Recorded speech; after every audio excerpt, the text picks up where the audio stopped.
उधर यूक्रेन से जंग लड़ रहे रूस ने एक बार फिर वहां जोरदार हमला बोला और दक्षिणी यूक्रेन में भीषण हवाई हमले कर दिए, जिसमें 3 लोगों की मौत हो गई जबकि 25 लोग घायल हो गए। पुतिन की सेना के हवाई हमले के बाद यूक्रेन से एक वीडियो सामने आया जिसमें चारों तरफ भयानक तबाही नजर आई। इमारतों से आग की लपटें उठती दिखी और वहां मौजूद गाड़ियां मलबे में तब्दील हो गईं। 40 सेकंड के वीडियो में दमकल कर्मचारी आग बुझाते दिखे। यूक्रेन ने दावा किया कि पुतिन की सेना ने एक 5 मंजिला इमारत को निशाना बनाकर क्रूज मिसाइलें बरसा दी। ये इमारत दक्षिणी यूक्रेन के क्रीवी रीह शहर में मौजूद है।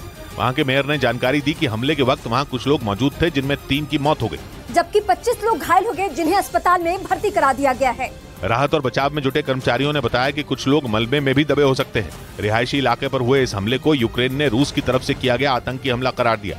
इस बीच रूस को अपनी ताकत दिखाने के लिए 31 देशों की सेनाओं के गठबंधन नेटो ने अपने 74 साल के इतिहास में अब तक की सबसे बड़ी एयरफोर्स ड्रिल शुरू कर दी। नेटो और रूस एक दूसरे के दुश्मन हैं। जब से यूक्रेन की जंग छिड़ी है तब से दोनों जंग के बिल्कुल दहलीज पर खड़े हैं।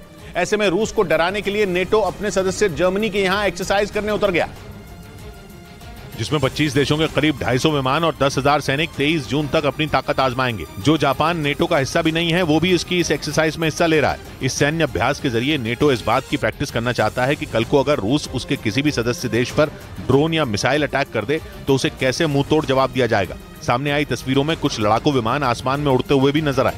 बताया गया कि नेटो की एयर डिफेंडर 23 नाम की इस ड्रिल में लड़ाकू विमान नॉर्थ सी और बाल्टिक सागर के ऊपर लगभग 2000 उड़ानें भरेंगे। इस वजह से जर्मनी में आम उड़ानें लेट भी हो सकती हैं। लेकिन जर्मनी में जारी नेटो के हवाई अभ्यास के जवाब में रूस ने भी जापान सागर में अपना दम दिखाया। रूस के इस सैन्य अभ्यास में उसके युद्धपोत और खतरनाक लड़ाकू विमान अपनी ताकत दिखाते नजर आए, जिसका एक वीडियो रूस की सेना की तरफ से जारी किया गया। इस वीडियो में जापान सागर में मौजूद रूसी जहाजों से बमों की बारिश होती नजर आई।